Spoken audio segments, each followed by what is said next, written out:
Well, hello there, everybody. It's now time to have a look at how we set up linear equations, as you can see here.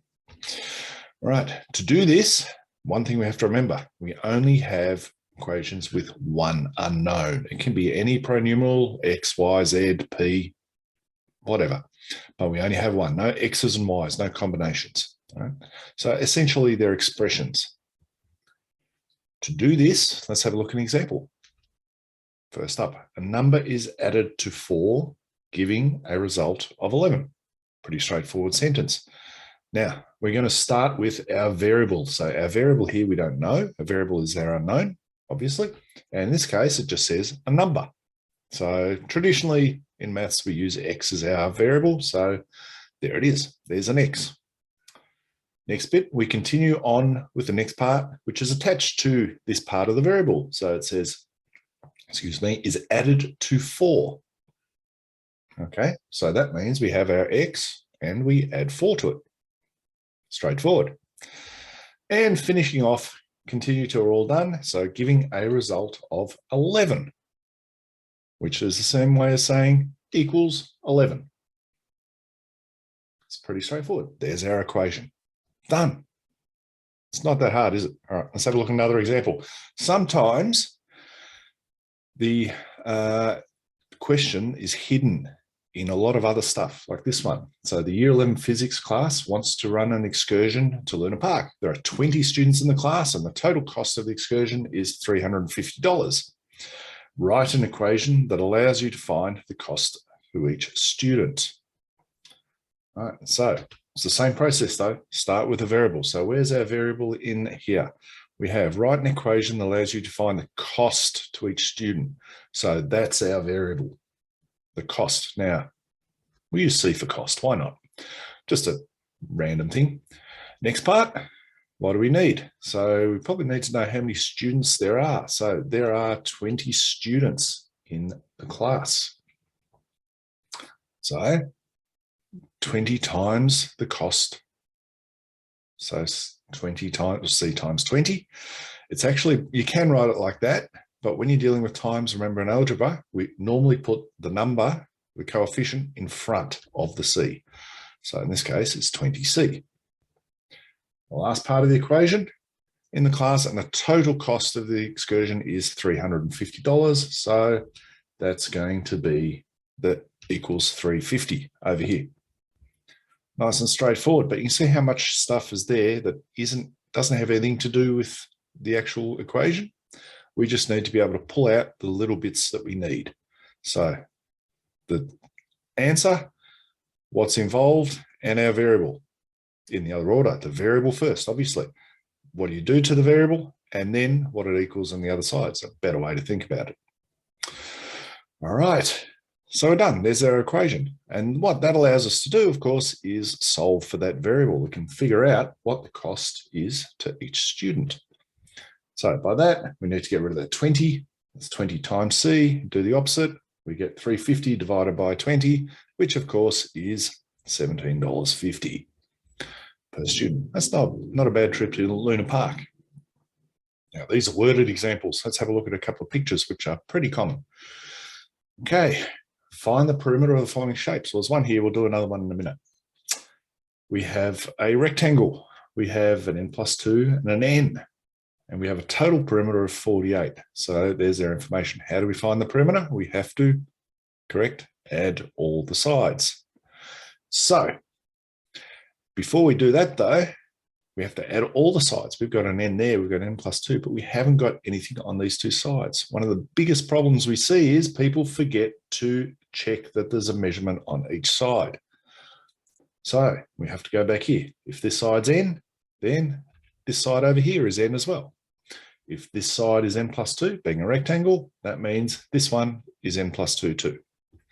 Now we just work our way around the rectangle and add it all up, write the equation. So we have an n here, so let's have an n, put an n down here. To that, we're going to add, we've got another n, let's add another n. Then we have an n+2 up top, and we've got another n+2 down the bottom, which gives us all of that.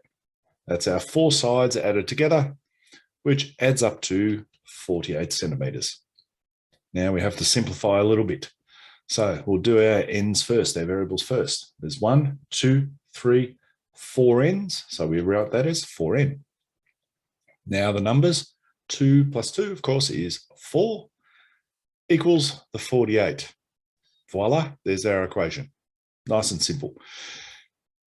We'll solve it in a minute, okay? We'll just go through that. That's another set of videos, solving, rearranging equations, but we're not going to go there for this one just yet. Let's have a look at a slightly harder example, though. Over here, look at this. Lots of x's, lots of numbers, lots of sides. This one is probably following a process you need to be careful with. All right, first step. Yep, check we've got all our sides. We've got that's got measurement, that one's got a measurement, that's got a measurement, that one's got a measurement. Yes, yes, all got measurements. That's good. So this one I'm going to do slightly differently. I'm going to cross them off as we go around. That way we're not going to lose track of where we're up to. This one over here, we only had the 4 sides, so it's pretty easy to follow. This one we've got 1, 2, 3, 4, 5, 6 sides. So, and this applies to any shape. The more sides, the more you have to be careful. All right, first one, let's cross off the 3x plus 2. And we'll write it down here.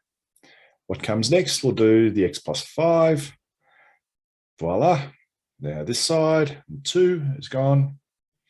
Then the 8, work our way around, plus 8, plus 3x. And lastly, x plus 13. Got all our sides, adds up to 110 centimeters.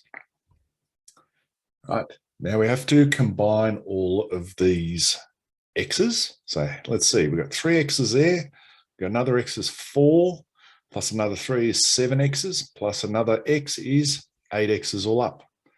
Now the numbers, 2 plus 5 is 7, plus 2 is 9, plus 8 is 17, plus 13 is 30. So we have 8x plus 30, still equals 110. There's our equation. Done. So if all you're after is setting up equations, done. That's it. All you have to do. For those of you interested, I'm just going to go quickly on and we're going to solve these equations and show you how it relates back to the shapes. So let's have a look back at this one over here. All right, solving for the unknown. Now we have to find out n. So that means we have to work backwards. We have to get rid of all of these things that are with the n and just have n equals.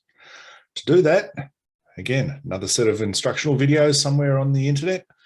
We have to get rid of first the plus 4. How do we get rid of the plus 4?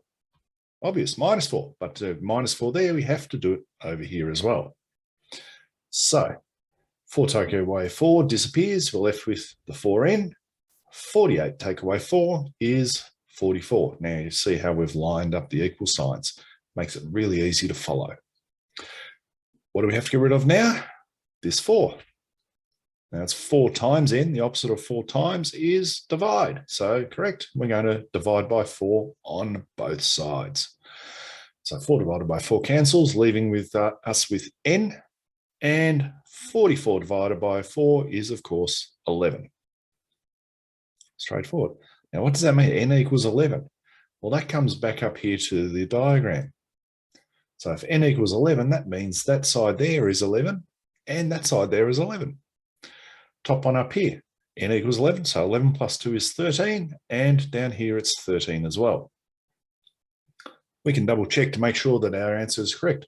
13 plus 13 is 26. 11 plus 11 is 22. 36 plus 22 is, of course, 48 centimeters. So we've done it correctly. That's what's good about algebra. You can self-check. No need for Bob, back of book. Let's have a look at this one down here. So 8x plus 30, of course, we're going to get rid of the 30 first. 110, well, minus 30, sorry. Minus 30 each side leaves us with 8x on this side, and 110 minus 30 equals 80. Now we need to get rid of the 8, sorry, not the x, get rid of the 8. That's times, so divide by 8 on both sides. You get just the x left over here, and 80 divided by 8 is, of course, 10. Let's sub that 10 back up here. We have 3 times 10 is 30, plus 2 is 32. We have 10 plus 5 is, of course, 15. That's already 2, nothing to do there. That's already 8. 3 times 10 up here is 30. And 10 plus 13 up here is, of course, 23. Again, add up all your numbers. I'm sure you're going to find that it comes out to 110 centimetres. If it does, it's all correct. So setting up equations, it's pretty simple, really, isn't it? So long as, with the worded problems, you start with your unknown and then work onwards from there to get your equals. Then if you need to solve it, it's just rearranging and done. All right, good luck with it.